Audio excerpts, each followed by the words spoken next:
Hi, this is Ray, and welcome to NDFA Northside Democracy for America. We believe the largest grassroots political organization in Illinois. I want to go ahead and give a huge shout out to Hard Lens Media, who is helping us out tonight. Hello, Jerome, who's producing the show. Sophia will be our other host for tonight, keeping us on our toes. And say hi, Sophia. Hey, everyone. So, we survived election. Barely. We want to recognize everyone else on our steering committee. There's Mary, EJ, Matt, Kevin, Mary Claire, Joe, Melissa. Welcome. Good to have you all on our show. Normally, you become a voting member by attending 3 meetings and 3 activities for endorsed candidates. However, the meetings have been frozen at the status in March. Since we can't have face-to-face meetings, we are giving active credits to people who do wellness checks and work for endorsed candidates.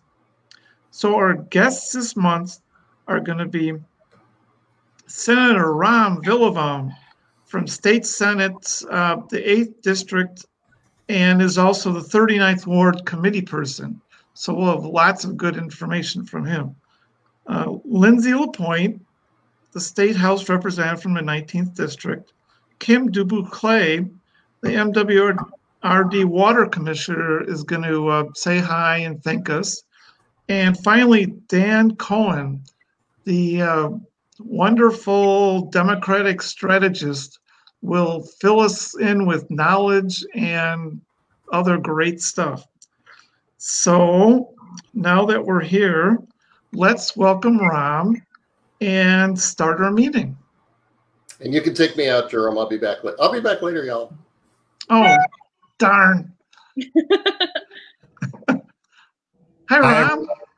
It's good to be with you. Hi, Ray. Hi, Sophia. How you doing? How are you all doing? I am back on a sleeping schedule. That is a good sleeping schedule as opposed to staying up late watching the election results trickle in. Same here. Same here. The anxiety and nervousness kind of subsided on Saturday. So I'm glad. I'm relieved, and now we got to chart a path forward and do what's right for working in middle class families. Yes. So our major topic for today, and we could get into other things like the fair tax, but let's get through the committee person or committee man. I think, well, we'll ask that lively topic of, do you like committee person or committee man better?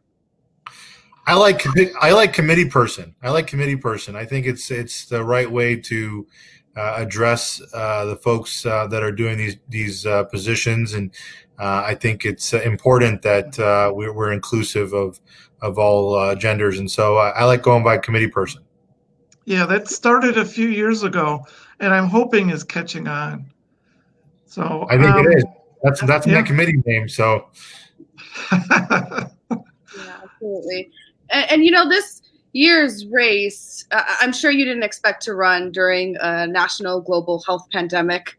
So that I'm sure kind of threw in a little a wrench into how to approach going forward. Can you talk to us about your race this past year and, you know, what some of the responsibilities that a committee person has? Well, absolutely. And again, thank you for having me. It's great to be back with NDFA and all of our friends and, you know, get together, right? It's important that we have these conversations and get together, and regardless of the year that shall not be named. But it's an honor to be with you all. As many of you know, I'm the state senator for the 8th District, which includes 21 neighborhoods in the city of Chicago, from Albany Park to West Rogers Park, and then about 5 suburbs in Cook County: Lincolnwood, Skokie, Niles, Morton Grove, Glenview, and unincorporated Des Plaines. I'm also the committee person of the 39th Ward.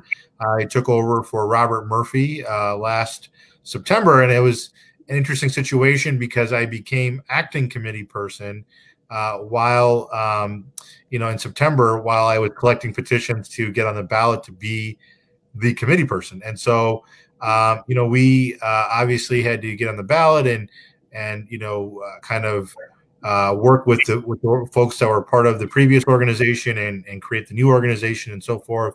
And it's been great. It's been great to bring people together.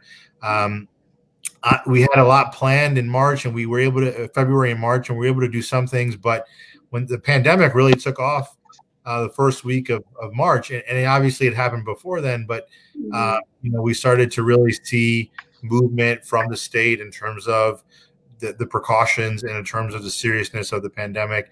And so the first hurdle was voting in March. And so being a new committee person, and luckily, thankfully, I was the only person on the ballot, but I was responsible for election day and making sure that the election judges got coffee and donuts and pizzas, but also making sure that I was being careful. We were being careful due to the pandemic and not asking volunteers to do too much and so forth, because we just didn't know, all that was happening.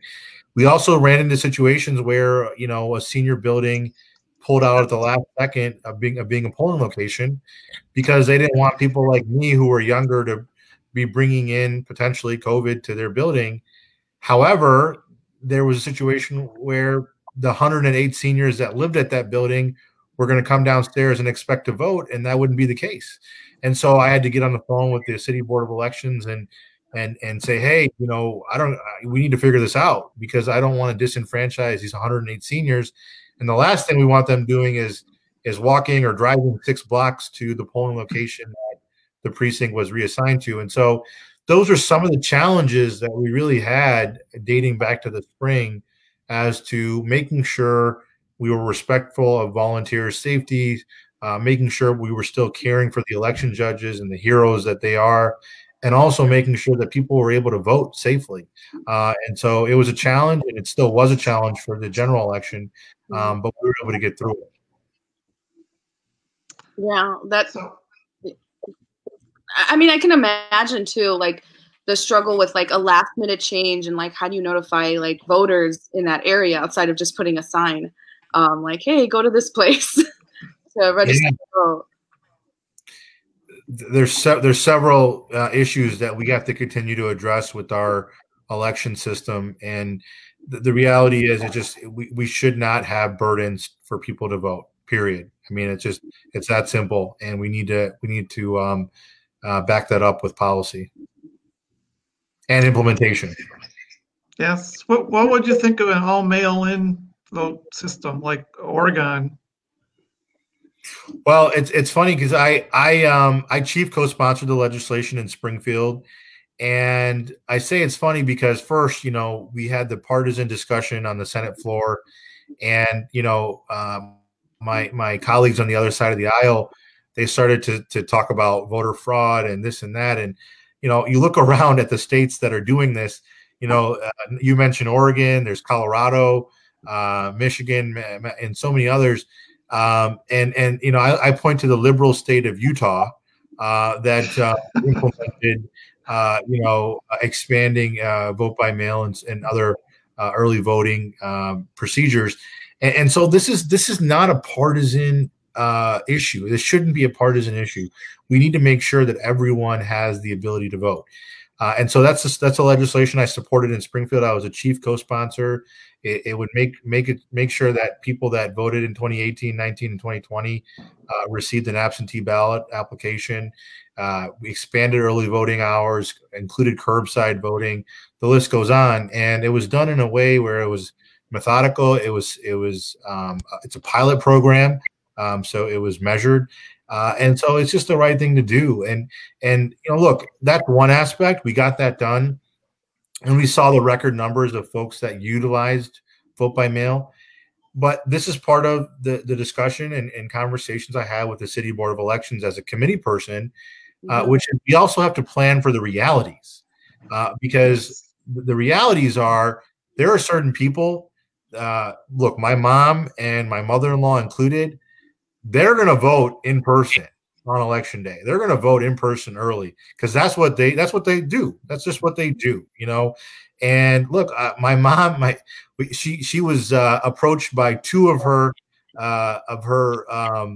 children. My brother's a doctor, and he said, "Mom, you know, you're a senior, you have a pre-existing condition. Can you please just stay home, vote absentee? It's the right thing to do. Your vote will count."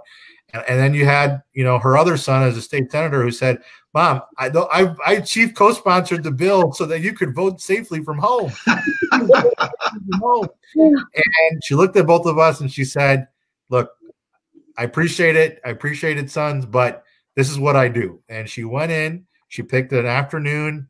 There was no line. She wore her mask and her face shield. She wore gloves. At least I think that's what she told my brother, at least. And she voted. She voted early.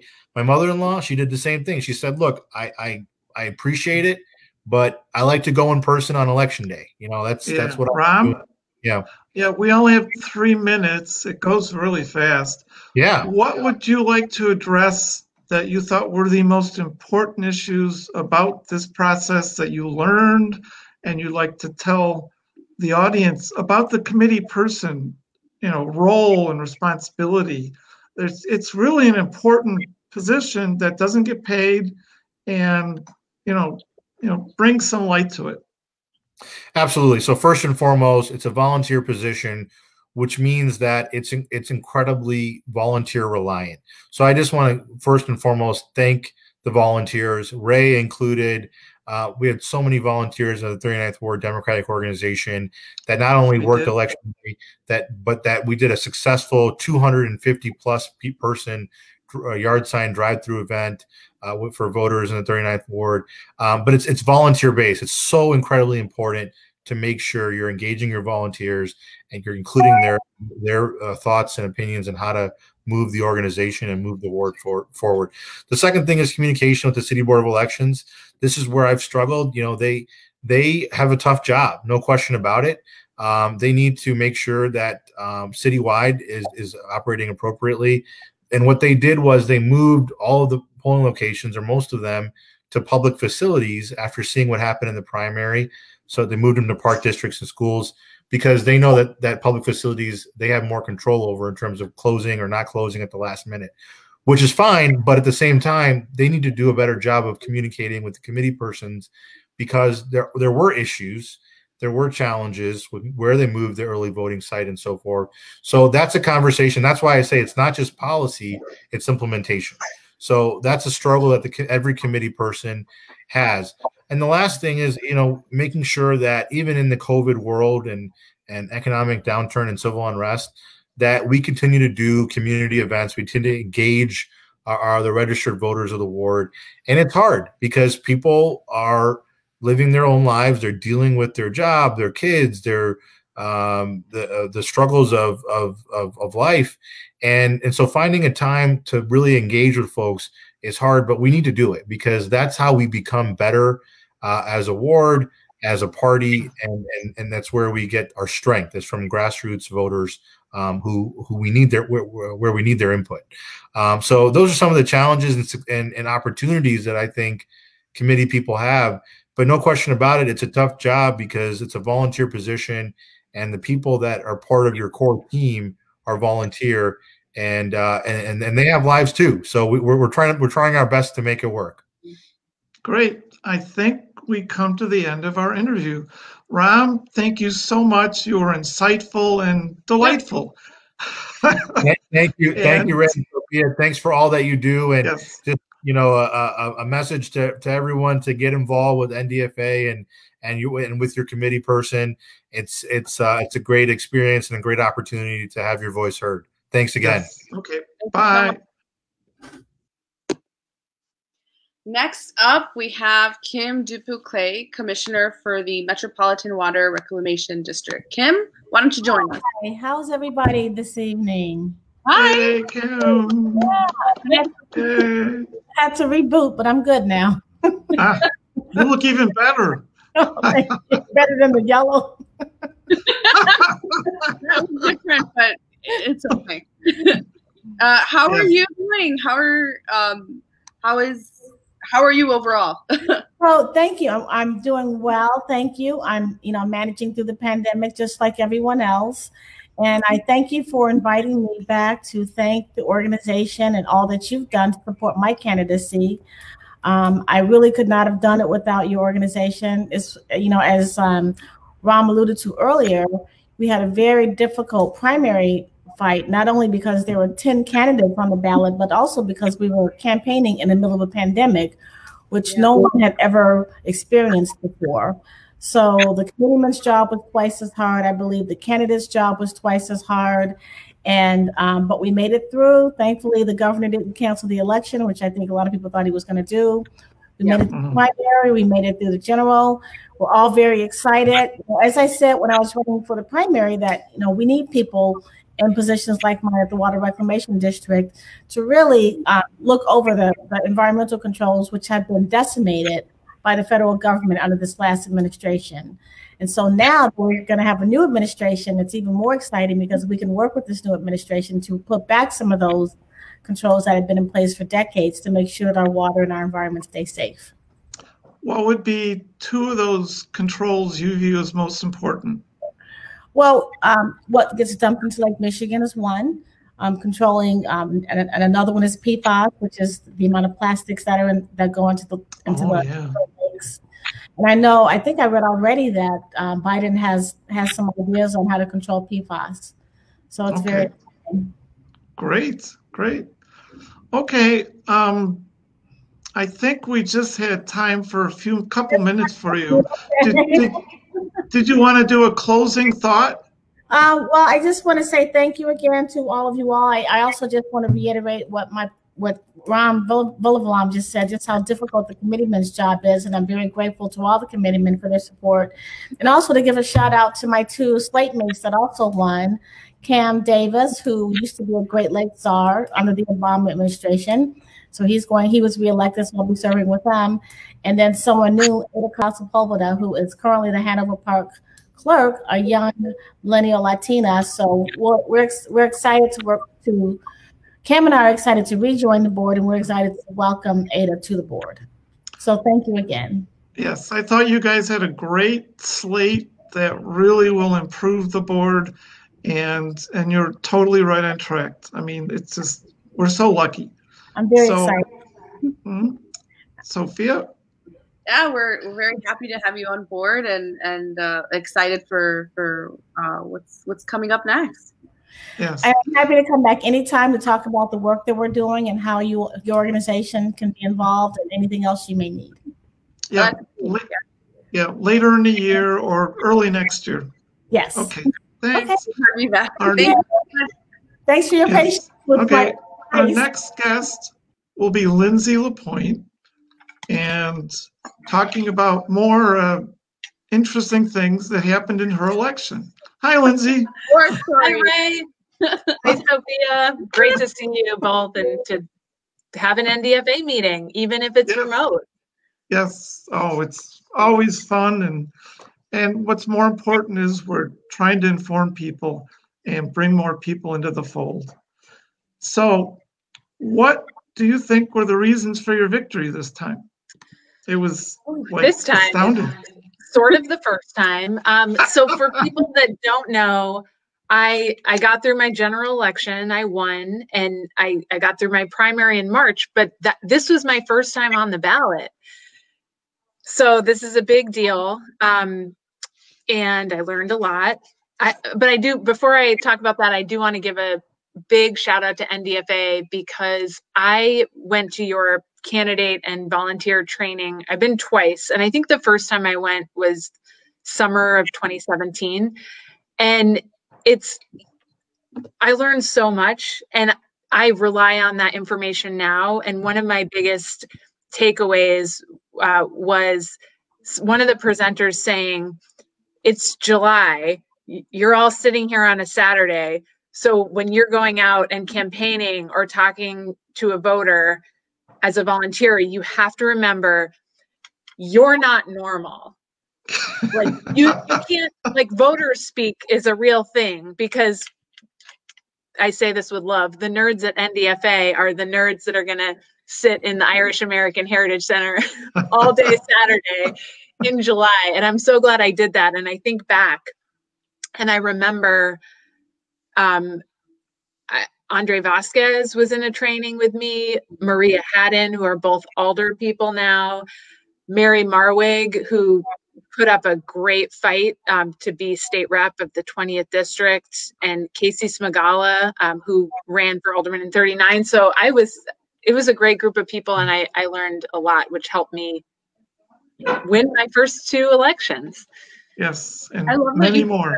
I love that you bring that up, because that was my kind of first introduction with NDFA was the summer of 2017, candidate volunteer training. And I just remember back then Fritz Kagi coming up to everyone, introducing himself and passing out cards. And then I'm a couple years later, here he is in office. So it's very exciting to mention that. That's right. Yeah. Yeah. And I remember sitting in a little training about how do you give your 5-minute stump speech. Yep. And before I walked into the room, I was so clueless about that. And now that is just a part of my life.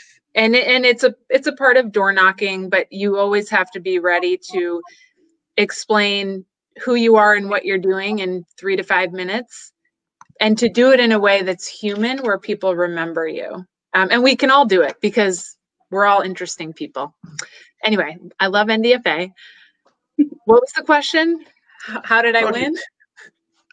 Yes. Well, yeah. Or what were the reasons that you won? Good question. So in this general, I had a Republican, and then there was a Libertarian candidate who got just very few votes. And the Republican I was running against wasn't any old Republican. I have a lot of friends that are Republican. He was super right wing, a big fan of Donald Trump, a denier of the concept of certainly systemic racism. And he kind of made that known on Facebook. And so he was that kind of guy, which is pretty much the opposite of me. I would argue I was just the better candidate overall. I also think I'm just better suited for the district. It takes representing 108,000 people, which I've learned by doing, is challenging. And it does take somebody who's level-headed and knows how to build relationships with everybody and not just a certain segment of the district, because there's some pretty conservative pockets of the 19th House district. And it's my job to build relationships and represent those folks too, of course. And I was, when you're in any campaign, you are raising money and building your volunteer group so you can touch voters and get out your message. Because you can be the best candidate in the world, but if you have no ability to share that with the world, it don't matter. And I had my ability to get my message out was much better than his. We'll put it that way. I had the ability to do what you do in campaigns: send mail, send text messages. I have a tremendous volunteer crew that even with the virus, it actually grew because we're meeting new people as we're out and about that want to get involved, thankfully. Yeah, like drop lit and do other types of things and phone calls and Yeah, so, that's so right. That's good. Right. And I will, this was new for me, but of course, this has been the weirdest year and a most difficult year for everybody. In terms of the state legislature, for our senators and reps, it has increased the need for constituent services by like 1 million. So our offices aren't really set up to do robust constituent services, but in this moment, we're constantly getting calls about unemployment, rent and mortgage assistance, food access, FOID cards, because there's a very big backlog at the Illinois State Police to make sure people can get their FOID cards. And so my office is constantly touching people as we're delivering good, accessible, responsive constituent services. And I can't tell you how many emails I got that said, and people don't know the difference between government and politics because they're not nerds like NDFA people, that said, thank you so much for helping with my unemployment or for being transparent with the information about my FOID card. You got my vote. And I even had some people explicitly say, I'm a lot more conservative than you, but you're a great state rep. You really helped me out. You got my vote. And I care about constituent services so much. And as a new rep, that's just an amazing thing to hear, because that's the service everybody deserves. It shouldn't matter. Nothing should matter in terms of politics. Absolutely. No, that's true. One of the questions we were curious about is just in terms of door knocking, was it something that the Democratic Party pushed to do, or was that more so like, it's part of tradition, it's probably the best way to get in contact with voters? That's something that you wanted to continue doing? Yeah, that's a good question. My campaign didn't have any affiliation with the Democratic Party of Illinois. Like, as NDFA people know, there are some Democratic candidates for the state house in particular where the party is fully funding or running their campaign. I'm not that person. So that said, what the party did was issue guidance and said, when you open up your campaign offices, make sure everyone's signing in, you have PPE, hand sanitizer, all that good stuff. So we made that decision on our own. And what we decided to do, and I'm very glad, I think this is a good choice. So in a normal campaign, all the volunteers would be door knocking consistently. And the candidate would be door knocking 7 days a week, 1 to 8 p.m., which I did during the primary. Wow. So what we decided to do for COVID and to respect the fact that volunteers had limitations is I, as the candidate, door knocked 20 hours a week. I always did it with a buddy because that's just par for course, what you should do. Something I learned. Safety, yep. And it's just not a good look for the candidate to be out by themselves. Yeah. Mary Claire from NDFA was one of my power partners. So that's what I did, 20 hours a week with a buddy. We did not otherwise have volunteers out door knocking. So it was a scaled back, but I think it was really important. And I got a lot of questions. Did people like that? Were they weirded out that you were at their door? And they really weren't. In fact, people were really hungry to have a real conversation with somebody, let alone their state rep. And if folks didn't want to come to the door, they didn't. And that's normal. Who is the hardest voter to bring over to your side? It sounds like nobody, but Well, yeah, there were some. And just to give you an idea of the margins, overall, let's see, when there's a few more votes to count, and I have mostly the city, but a little bit of the suburbs, my margin was 58% to 38%. So certainly not everyone voted for me.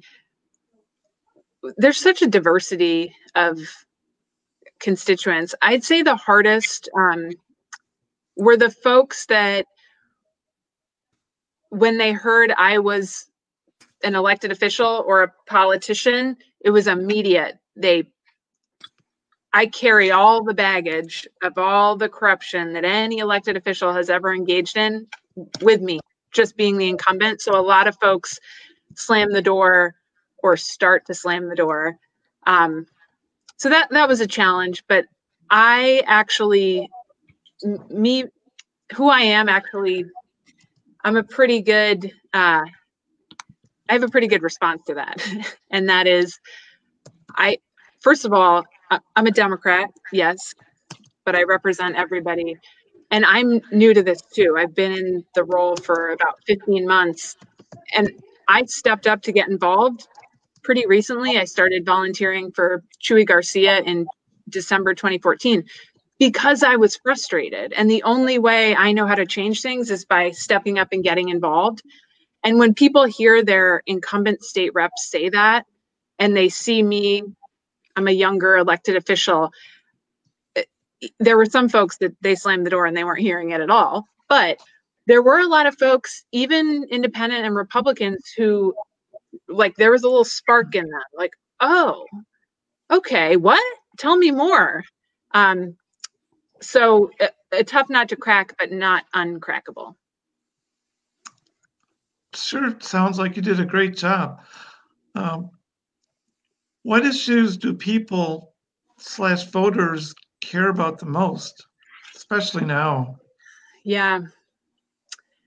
And it's interesting because there was a difference between the primary and the general. And I made it a point to ask that question to people. And Trump was a big one. Making sure Trump got out of office was something I heard way more now in the general than I did during the primary. Mm-hmm. The burden of property taxes was the number one thing I heard in the primary, and I kept hearing that. And that dovetails with people's really utter lack of trust in government and politics. And so that came across in many ways. It came across in me getting the door slammed in my face. It came across as people saying ethics reform and corruption is the biggest issue. And I might get all those three things from the same person. I want to get Trump out of office. I have major concerns about my property taxes. And I don't have a lot of trust in my elected officials. And what I ended up sharing a lot with people, because people have to be involved. They have to trust their government and politics for it to work. And so we have an uphill battle here. And I would share with people to really put my money where my mouth is. And that, I'm one of, back then during the election, I was one of 7 House Democrats that had publicly called for House Speaker Michael Madigan to resign. And when people heard that, and I think people know that that's not an easy thing to do, it was like their eyes lit up. They really, it rebuilt some trust right there and rebuilt my relationship with the constituent. So, do you think some of that mistrust comes from Michael Madigan being speaker or the fact that COVID has been just mismanaged completely? That's a good question. I think it's far more of the first thing. And as a lot of us know, Madigan is the Speaker of the House and he is the chair of the state Democratic Party. Most people don't know that nuance, and it doesn't really matter. It's just like you are the face of corruption. You are the face of why my property taxes are so high. You are the face of many things not going right. So that was kind of a standalone thing. However, being out and about and taking it all in, and the more conservative people I met, sometimes they were Republicans, sometimes independent, sometimes just what I call a term that is very alive in my life, and that is right-leaning Democrats. A lot of those folks were very frustrated with Pritzker and not a fan of the public health decisions that he is making. And it was a very interesting experience for me, just from a political lens. When I ran in the primary, think back to how our world was so different. Mayor Lori Lightfoot and J.B. Pritzker, their political capital was high, especially the mayors. And they both endorsed me, and that was something I talked about. Yeah. Their political capital is not so high anymore. and so the fact that the mayor endorsed me during the primary, as did the governor, were not things I led with. Just as any rational human being, I was going to talk more about me and what the constituent cared about. Yes. But that's a fascinating moment in politics to see people lose political capital so fast. So it's 8:05. We want to bring Dan in and then just ask you both a very general Madigan question in terms of January and the 60 votes he needs to keep the House. What are different scenarios, or just what thoughts do you have in general? I mean, nothing one way or another. So, great. Jerome? Let's let Dan start. Yes. Dan. Oh, you're muted. That's probably for the best. Hi, Dan. Hi, everyone. I don't have to hang out with Madigan down in Springfield, so I think it's pretty clear that Madigan is a negative for Democrats for most policies. I always, good government is such a critical part of progressive politics, because if people look at corruption, it's really hard to convince them that you want the government to take a lead role in healthcare or any other kind of social policy, because there are faces attached to the idea of government. And when those are people that folks don't trust, you're not going to convince people to allow government to do things. It's complicated to say why the fair tax failed by so much, but certainly the no campaign was focused on a Springfield politics, of which the dominant face is Mike Madigan. I mean, I think for anyone who actually cares about government being a force for good, and Lindsay, I love what you just said before about being a leader for everyone. I think that's so critical, especially for progressives who can get into a thing within our own party where we can come across as divisive in that way, and not just offering a different sort of leadership that is for everyone. Madigan's presence precludes those kind of developments, and they're so critical. So, do you think he'll get the 60 votes in January, Dan? That's a Lindsay question. I don't hang out with Lindsay. Yeah. Okay.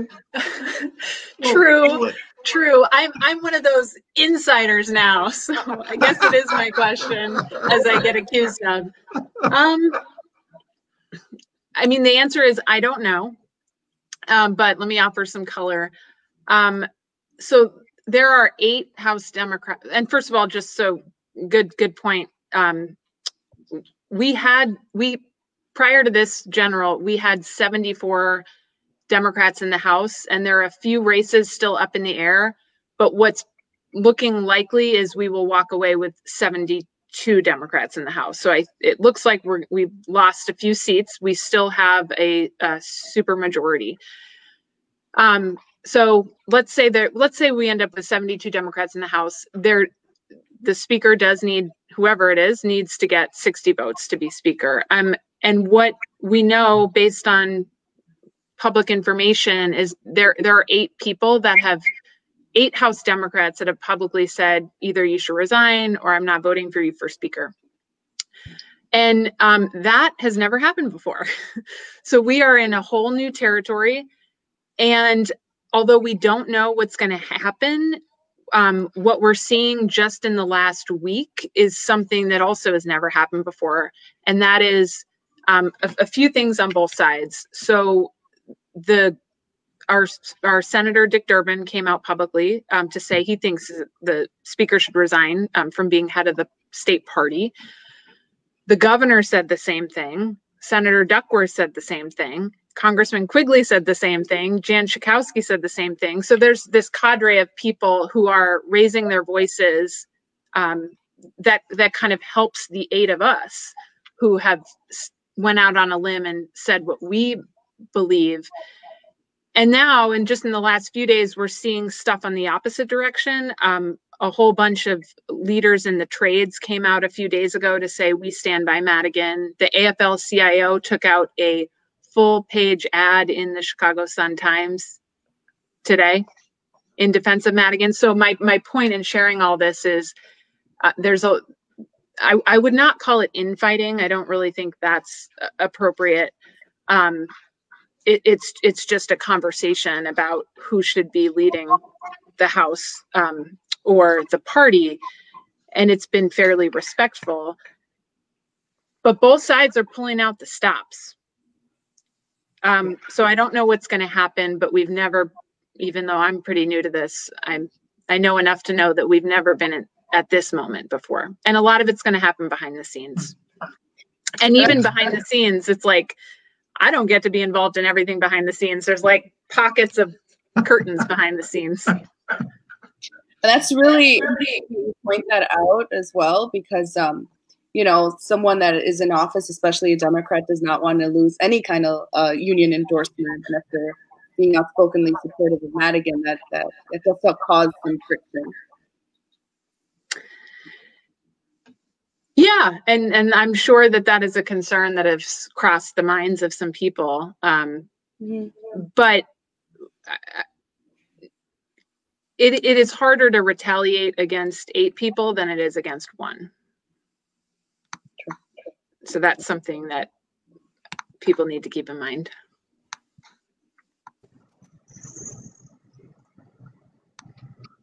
So let's move on to Dan. Lindsay, thank you so much. We would love to have another hour talking with you. I think it would be very enlightening. Thank you guys so much. Thank you. Mm-hmm. So, Dan, on the final question on the Madigan, and then we'll move on to many other topics.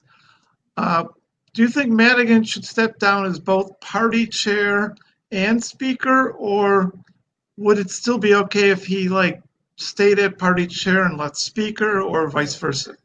I think that, in my experience from when I came here, one of the strangest things coming from Massachusetts, and to be clear, Massachusetts has a very corrupt Democratic Party history and some colossal failures. Especially, you know, Massachusetts had only one Democratic governor since Mike Dukakis left, right? So Massachusetts is similar in some ways. I was blown away by how much people understood that the Democratic Party organization was the nexus of corruption around here. Like, I really, you know, I could talk about this stuff for hours.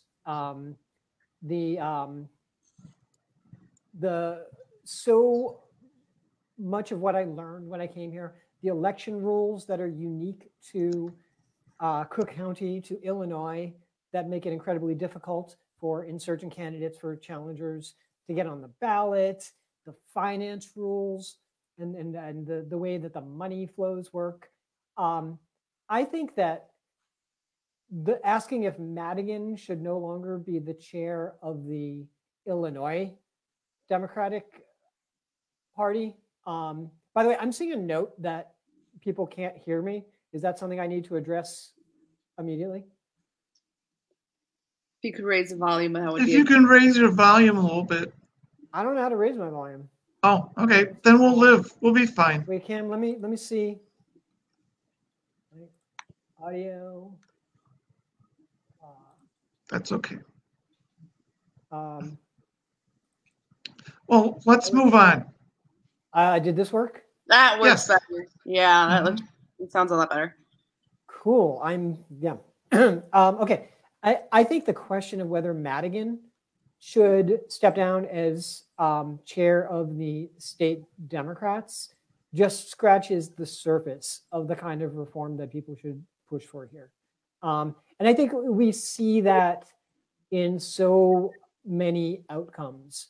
You know, just the distrust that people have generally about the leadership of the Democratic Party. And again, it shouldn't be constructed as a critique of the individuals involved. It doesn't need to be.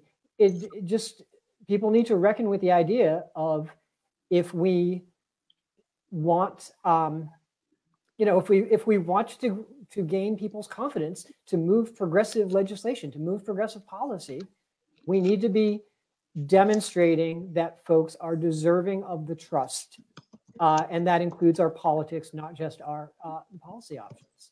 So yeah, I mean, I'm a huge advocate of wholesale change. I think that progressive candidates, I'm gonna hide the chat because I keep getting distracted.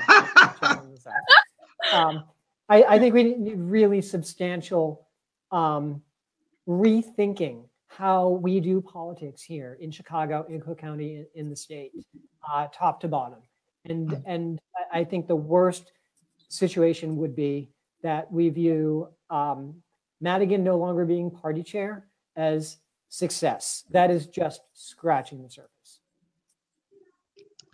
Well, we still need a strong leader because we are a blue state in a sea of red.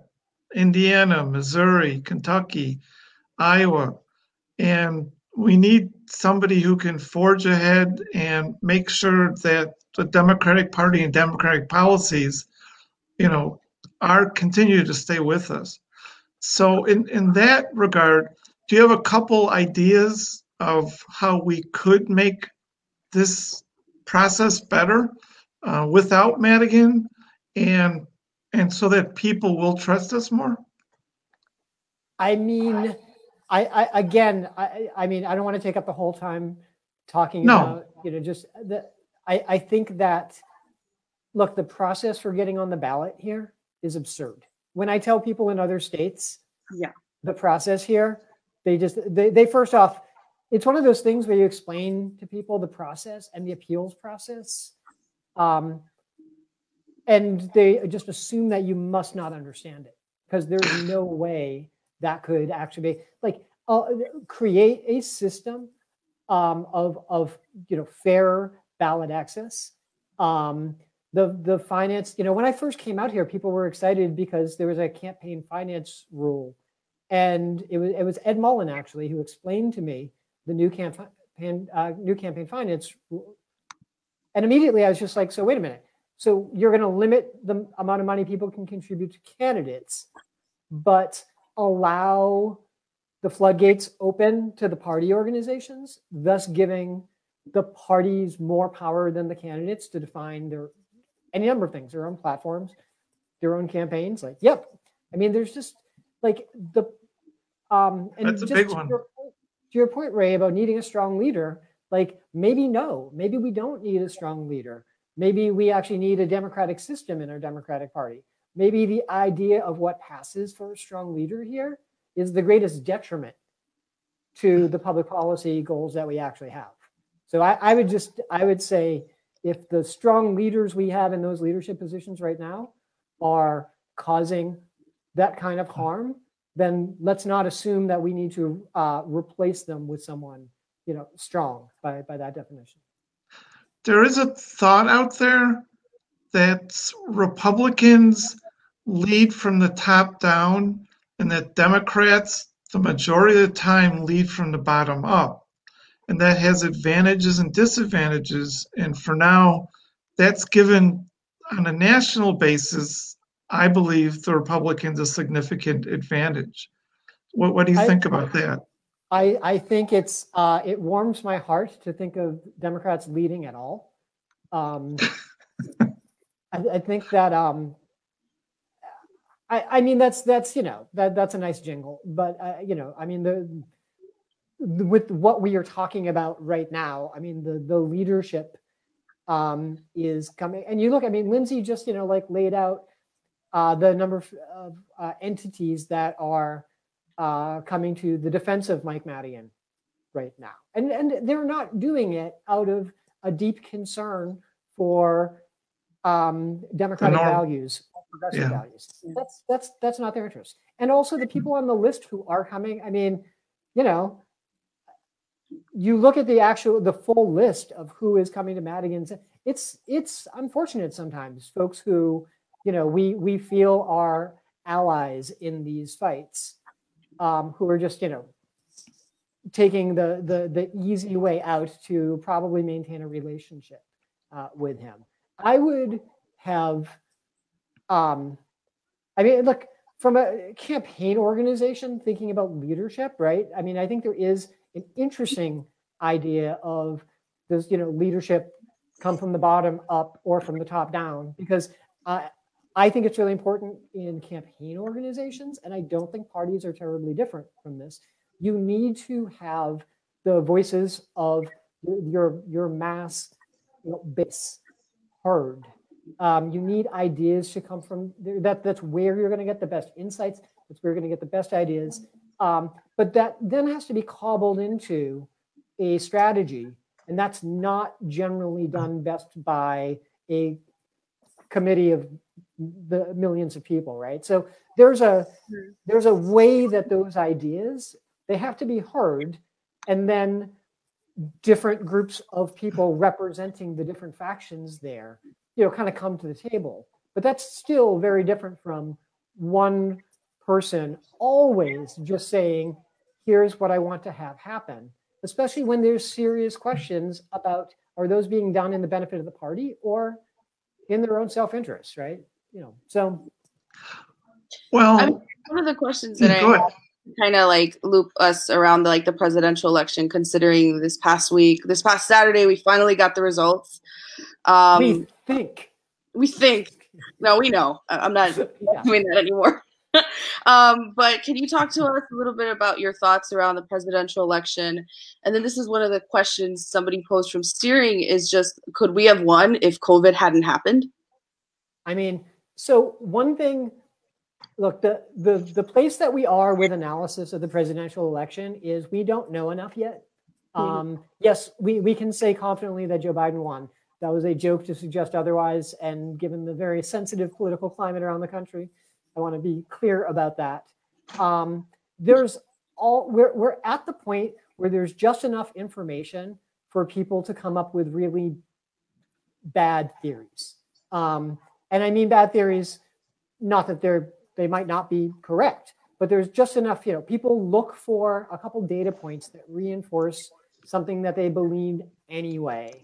And it takes a while to go through all this stuff. I mean, like I've gone through the exit polling. The exit polling isn't even done. And also, how do you compare the exit polling with all this mail voting to the, previous election? Like that's a complicated factor.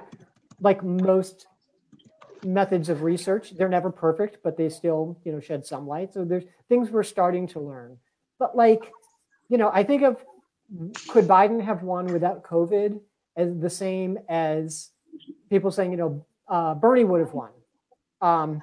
As like, my guess is not something that we know. I'd be speculating just as much as anyone else with that.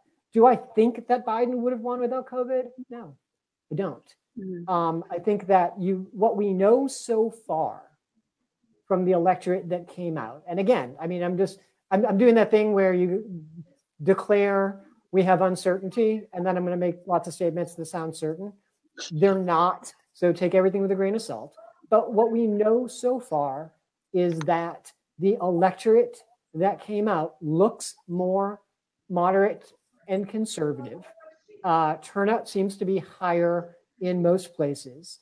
Trump did a little bit better with most demographic groups, weird, except for non-college educated men. He did a little bit worse with them. One of the most striking issues that, even though this exact number will change at one point, independents vote in 2016 voted for Donald Trump by about a 4% margin. What we have so far for data says that independents voted for Joe Biden by a 13 or 14% margin. That's what we're looking at so far. And again, exit polling gets adjusted after all the results are in. So demographically, it matches the electorate once we have certainty. So these numbers will move a little bit, right? But that's a big swing. I mean, we're talking about a quarter of the overall electorate for those independent voters. And it went from a Trump +4 to a Biden +13, 14. So you had this weird situation where the demographic composition adjusted because of the high turnout, right? So you had higher turnout in the African American community, especially with African American women, which is the strongest Democratic bloc. You also had an increase with non-college educated men, one of the strongest Trump demographics. Though you had, although the composition of the electorate for non-college educated men stayed the same, but their percentage of eligible voters drops. Like, so in 2016, non-college educated white people was around, I think, 45% of the electorate, and it's now around like 41 or 42%. So the fact that their number stayed the same means higher turnout, from them. So we're making sense of interesting things, but then you look at, did we do well or did we do poorly in the Senate or the House? Well, I mean, it depends compared to what, but we lost seats in the House. We're not going to take back the Senate. And what we are learning about state legislatures is we tend to do pretty poorly.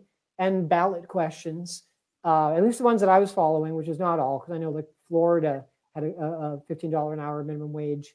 From what I understand, I know nothing about it, right? So I'm not saying every good ballot question didn't fail, but I think that passed. Yeah, that would be right. That's one of the ones that passed. So I'm sure there's others that passed, but many good progressive ballot questions did not. But it seems like the composition of the electorate was more conservative, even though demographically it might look a little bit better. But the idea of demographic determinism in elections keeps going out the window when we see this stuff. If someone like Trump can do better, Dan, yep.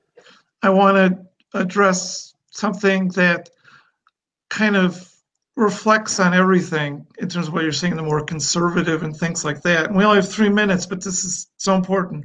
The Republicans control a large media propaganda machine, including Fox and hundreds of hard right radio stations that have flipped many rural states and rural areas that were Democratic to the right since Ronald Reagan. The Democrats have not invested in media since Air America, and that was right when Obama was around. The Democrats cannot win consistently in this environment. When will the DNC recognize the need to get fact-based media that emphasizes democratic policies implemented? Who was that question from? Me. From you? Okay. So I don't. I mean, and we don't have enough time to even. We don't have enough time. Look, the reality is there's an old saying in politics: don't pick fights with people who buy ink by the barrel. And while the media doesn't use ink anymore, it's Donald Trump declared war on the media, and the overwhelming majority of the media hated him. And there are a lot of networks that I don't appreciate their ideological bias because I'm a progressive and I find them to be, very neoliberal, very democratic establishment focused. But those folks don't like Republicans. Their major media outlets were certainly hammering on Trump and the Republicans. That stuff was out there. I mean, I even get concerned, just because I care so much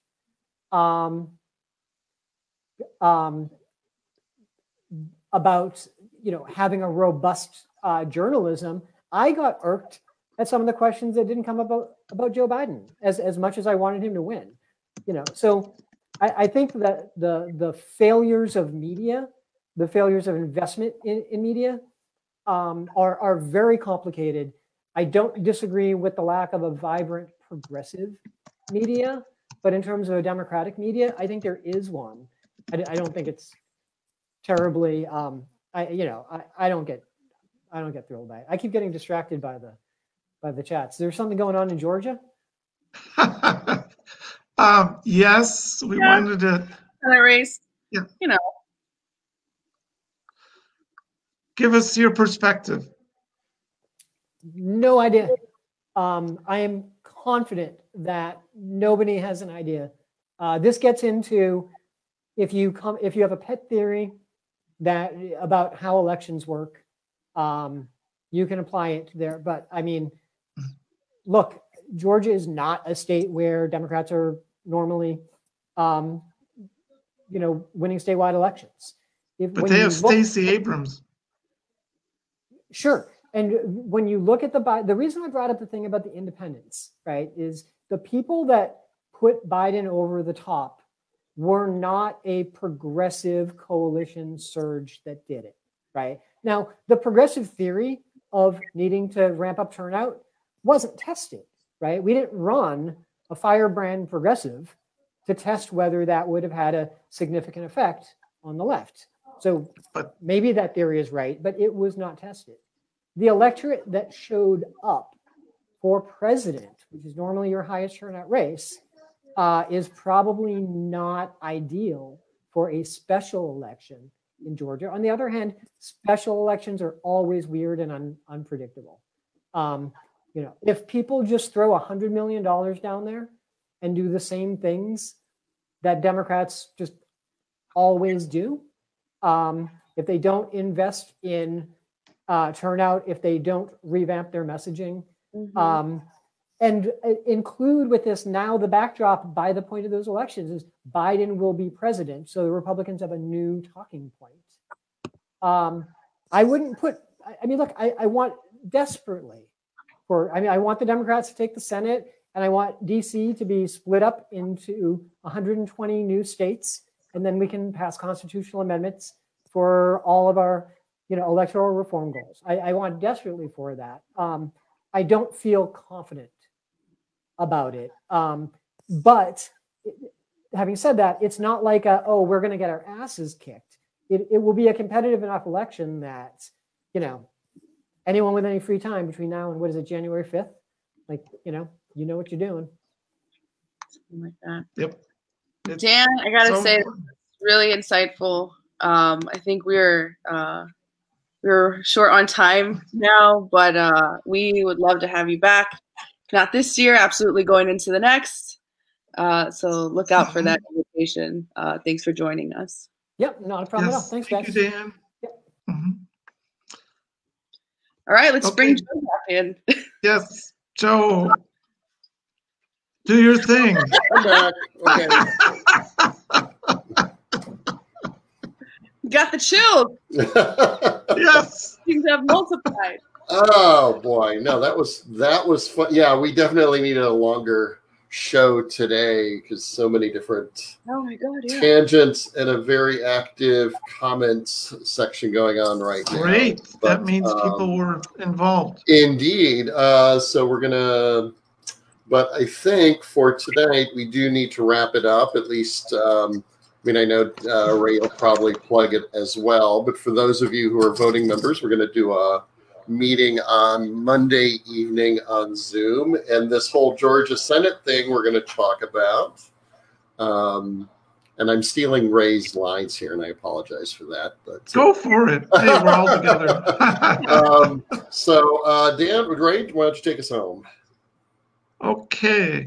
So Monday, be sure to watch for Mary Claire's more information. Please show up at our Zoom meeting, and so we can talk about having people actually get credit for working and doing anything they can for the Georgia election. That's so important now. I think we all recognize that. Yeah. So next month's meeting is December 9th. We'll figure out who the speakers are, but I'm sure it's going to be a lively discussion. Make sure you report your voting member activities to northsidedfa@gmail.com.